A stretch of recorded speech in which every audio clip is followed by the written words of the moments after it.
नमस्कार दोस्तों, welcome to Parth current affairs. जो आप ये वीडियो देख रहे हैं, जो आपके सामने जो दृश्य है वो कोलंबिया देश का है। यहाँ पे कल एक 7.4 मैग्नीट्यूड का भूकंप आया। जो आप डिस्ट्रक्शन इस अर्थक्वेक ने किया है वो आपके सामने है। कई हाई राइज बिल्डिंग ढेर हो चुके हैं, कई मॉन्यूमेंट्स ढेर हो चुके हैं। इस अर्थक्वेक ने अभी तक 10,000 लोगों के मिसिंग होने की सूचना मिल रही है, जो एक डरावना है। अभी तक जो रिकॉर्ड है वहाँ पे जो गवर्नमेंट रिकॉर्ड के अनुसार 100 लोगों की डेथ हो चुकी है और सरकार का अनुमान है कि ये 100 से ज़्यादा, ये 1000 तक पहुँच सकते हैं। जो एक अपने आप में एक डरावना शो कर रही है कि किस लेवल का डिस्ट्रक्शन हुआ है, किस तरह से जो स्मारक थे, बिल्डिंग थे, वो किस तरह से ढेर हो चुके हैं और किस तरह से लोगों में पैनिक है। सडनली ये 7.4 मैग्नीट्यूड का जो अर्थ है, किस तरह से ये लोगों में पैनिक फैला दिया, वो आप देख सकते हैं। उसके बाद अगर हम इसको अगर मैप पे बात करें तो मैं आपको मैप पे दिखाना चाहता हूँ कोलंबिया है कहाँ, और हाल में जो जून में अर्थक्वेक आया है वेनेजुएला में, उसको भी हम देख लेते हैं। तो सबसे पहले हम देखते हैं कि ये कोलंबिया है कहाँ। ये भारत के बिल्कुल अपोजिट साइड, प्रशांत महासागर को क्रॉस करके बिल्कुल अपोजिट ये है हमारा प्यारा भारत, और बिल्कुल इसके अपोजिट हिंद महासागर को क्रॉस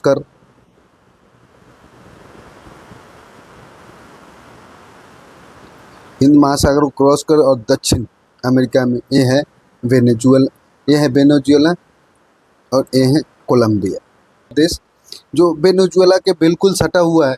अगर यहाँ की बात करूँ तो यहाँ पे टोटल 5.5 करोड़ जनसंख्या है और इसकी राजधानी बगोटा है। जो अभी अर्थक्वेक आए हैं वो बगोटा से 200 किलोमीटर दूर पश्चिमी वेस्टर्न एरिया में आए हैं। तो चलिए हम वहाँ देखते हैं कि वेस्टर्न एरिया में कहाँ पे आए हैं और इसका मैग्नीट्यूड क्या है। बगोटा जो कोलंबिया की राजधानी है और सिर्फ इसके पश्चिम वेस्टर्न भाग में ये है चोको एरिया है, वहाँ पे ये भूकंप आया है जिसका एपी सेंटर है वो इसका कोकोस है। इसका अगर एपी सेंटर बातचीत किया जाए तो सन जोसे डेल पाल्मर के पास एक चोको क्षेत्र को बताया जा रहा है। ये चोको क्षेत्र है जहाँ पे ये आया है। अगर लोकल टाइम था तो वो 1 PM था और भारत के अगर अनुसार देखा जाए तो वो 7:34 AM के आसपास आया था। अगर जिस लेवल का बिल्डिंग डिस्ट्रक्शन हुआ है उस लेवल को, सबसे बड़ी प्रॉब्लम ये था कि वहाँ पे जो बिल्डिंग का स्ट्रक्चर रूल जो था उस लेवल को अर्थक्वेक के अनुसार नहीं बनाया गया था। भारत में भी देखा जाए तो ऐसा नॉर्म्स नहीं फॉलो किया जाता है। भारत में भी कोई स्टैंडर्ड नॉर्म्स की परंपरा नहीं है। अगर भारत में भी हाई राइज बिल्डिंग का देखा जाए जो नोएडा में, गुड़गांव में बनाया गया है, तो उतना भी कोई फॉलो नहीं किया जा रहा है। हम भगवान ना करे, हम ऐसा नहीं सोच रहे हैं, लेकिन अगर जिस मैग्नीट्यूड का अगर भारत में अर्थक्वेक आ जाए तो किस लेवल का डिस्ट्रक्शन होगा। इसलिए हमें सारे भारत में जितने भी हाई राइज बिल्डिंग बन रहे हैं उनको एक पैमाना दिया जाए कि इस पैमाना के अनुसार बनाया जाए ताकि मिनिमम से मिनिमम अर्थक्वेक आने पर जान माल का नुकसान हो। नहीं तो भारत का पॉपुलेशन आपको पता है कि कितनी डेंसिटी है, तो यहाँ पे मैग्नीट्यूड या उस तीव्रता के साथ अगर अर्थक्वेक आता है तो भारत में किस लेवल का डिस्ट्रक्शन होगा ये बताने की ज़रूरत नहीं है। अगर अभी तक देखा जाए अभी तक जो सरकारी डाटा के अनुसार वहाँ पे 100 लोगों की डेथ हो चुकी है और सरकार अभी उस पर छानबीन कर रही है और रिसर्च टीम काम कर रही है। साथ ही मैक्रो रूबियो है, उन्होंने बोला है कि हम वहाँ के सिचुएशन पे नज़र बनाए हुए हैं और जो भी हमसे हेल्प हो सकता है हम करने को तैयार हैं। वहाँ के सरकार से बातचीत कर रहे हैं और सिचुएशन को हैंडल करने की कोशिश किया जाएगा। सबसे बड़ी समस्या ये हुई कि जो 2-3 दिन पहले अल्बेंडो डे ला एस्पेरेला 3 दिन पहले ही राष्ट्रपति बने हैं, जिनका नाम है अल्बेंडो डे ला एस्पेरेला। जिनके साथ में सबसे बड़ी ये चुनौती है कि इस सिचुएशन को कैसे हैंडल किया जाए, और उन्होंने यहाँ पे एक इमरजेंसी मीटिंग भी बुलाई है और वहाँ पे एक इमरजेंसी घोषित कर दिया गया है ताकि सिचुएशन को जितना से जितना कंट्रोल किया जा सके। और वहाँ पे सिचुएशन बहुत ही डेंजरस है। लोगों मलबे में इतने दबे हुए कि निकालने के बाद एक हजार्डियस नंबर आ सकता है, जिसको अब बाद में अभी 1-2 लोग ज़मीनी स्तर पर उतरे हुए और मलबा से जितना लोगों को निकालने की कोशिश किया जा रहा है ताकि जितने से जितने लोग जो नीचे दब गए हैं मलबा में उसके कम से कम जान माल का नुकसान हो और लोग इसके पीछे लगे हुए हैं कि ताकि जितने से जितने हो सके लोग निकाल सके, और लोग ज़मीनी स्तर पे जुड़े हुए हैं। साथ में जो आर्मी के साथ साथ जो वहाँ के लोकल लोग हैं वो भी इस एरिया में जुट के और लोगों को बचाने के और राहत कार्य पहुँचाने के कार्य में जुटे हुए। अगर यहाँ पे देखा जाए तो अभी जून में इसी क्षेत्र में ही अर्थक्वेक आया था। तो इसका रीज़न क्या है? जो अभी जून में वेनेजुएला में अर्थक्वेक आया और अभी जो यहाँ पे कोलंबिया में अर्थक्वेक आया, तो कोलंबिया में अर्थक्वेक आने का रीज़न ये था कि जो नज़का प्लेट है और साउथ अमेरिकन प्लेट है वो आपस में सबडक्शन हुए थे। सबडक्शन होने के कारण यहाँ पे 7.4 मैग्नीट्यूड का अर्थक्वेक आया था। जबकि जो वेनेजुएला में अर्थक्वेक आया था उसका ये था कि साउथ अमेरिकन प्लेट और कोकस प्लेट जो एक दूसरे के पैरेलल हुए थे, जिसके कारण हुआ था। लेकिन यहाँ पे सबडक्शन हुआ है, जिसके कारण हो सकता है कि वेनेजुएला के से ज़्यादा संख्या में लोगों की डेथ हो। लेकिन अभी तक हु नो कि कितने डेथ किए हैं अभी तो कोई किसी को पता नहीं है। वहाँ पे इमरजेंसी घोषित कर दिया गया है और राहत कार्य तेज़ी से चल रहा है। अब हम देखते हैं कि वर्ल्ड में अभी 2026 में अभी तक कितने अर्थक्वेक आए हैं। और सबसे बड़ी बात है कि जितने भी मोस्टली जो अर्थक्वेक 2026 में आए हैं वो रिंग ऑफ फायर के आसपास इस क्षेत्र में आए हैं। तो हम अभी देखते हैं कि अभी तक कितने अर्थक्वेक आए हैं। अभी तक 10 के आसपास समथिंग अर्थक्वेक आ गए हैं।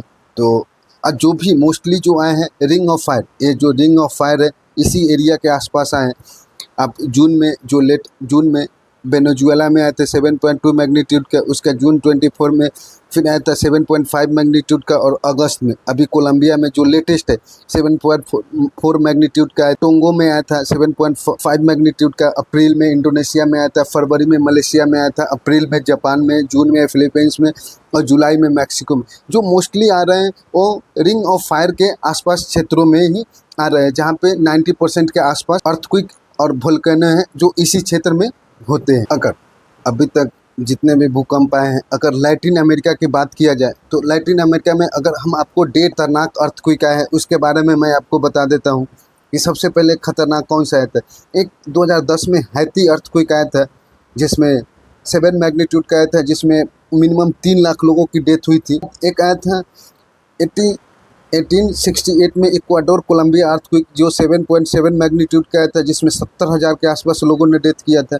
उसके बाद एक आया था 1970 में पेरू अर्थक्वेक जिसमें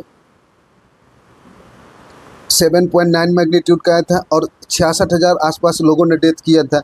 उसके बाद एक आया था 1979 में इक्वाडोर अर्थक्वेक जो 8.3 का आया था, जिसमें 40,000 के आसपास लोग डेथ किए थे। और एक 1939 में चिली अर्थक्वेक आया था 8.3 का मैग्नीट्यूड का, जिसमें 30,000 के आसपास लोग डेथ किए थे। एक 1812 में वेनेजुएला अर्थक्वेक आया था जिसमें 7.7 मैग्नीट्यूड का आया था और जिसमें 26,000 के आसपास लोगों ने डेथ किया था। तो इस तरह से एक लिस्ट है कि कितने लोग अभी तक डेथ किए हैं। और सबसे खतरनाक जो चिली में अर्थक्वेक आया था जिसमें एक 9.2 मैग्नीट्यूड का अर्थक्वेक आया था, जिसमें शायद 2 लाख के आसपास लोगों का डेथ हुआ था। और उसका मिनिमम जो सरकार जो इकोनॉमिक लॉस हुए थे उसमें बताया जा रहा है कि 3 बिलियन के आसपास उस समय का जो इकोनॉमिक इंफ्रास्ट्रक्चर लॉस हुआ था उस समय चिली में हुआ। जिस तरह भारत ने वेनेजुएला में जब अर्थक्वेक आया था तो ह्यूमैनिटेरियन एड के रूप में ऑपरेशन एमी स्टैंड शुरू किया था, उस तरह हमें उम्मीद है कि तुर्की से जो हमारा संबंध भी अच्छे नहीं है, लेकिन वहाँ पे भी जब अर्थक्वेक आया था तो वहाँ पे हमने लोगों को हेल्प किया था। तो हमें उम्मीद है, अभी तक भारत का कोई रिस्पांस नहीं आया है, जबकि यूएनओ खुद वहाँ पे हेल्प करने को आगे बढ़ा है और वहाँ पे फंड दे रहा है। अमेरिका ने भी $15 मिलियन के आसपास इकोनॉमिक सपोर्ट किया है। हमें उम्मीद है कि भारत भी ऑपरेशन लॉन्च करेगा, क्योंकि हम दूसरों देशों की सहायता में रहते हैं और हमेशा अतिथि देवो भव और पूरे विश्व की शांति की बात करते हैं। तो हमें उम्मीद है कि भारत भी कोई ऑपरेशन लॉन्च करेगा और लोगों की वहाँ पे सेवा करेगा। तो चलिए को सब्सक्राइब करें, आप लोग देखते तो हैं, और नीचे जो भी कमियां हैं वो आप हमें बता सकते हैं, हम उसमें सुधार करेंगे। जय हिंद, जय भारत।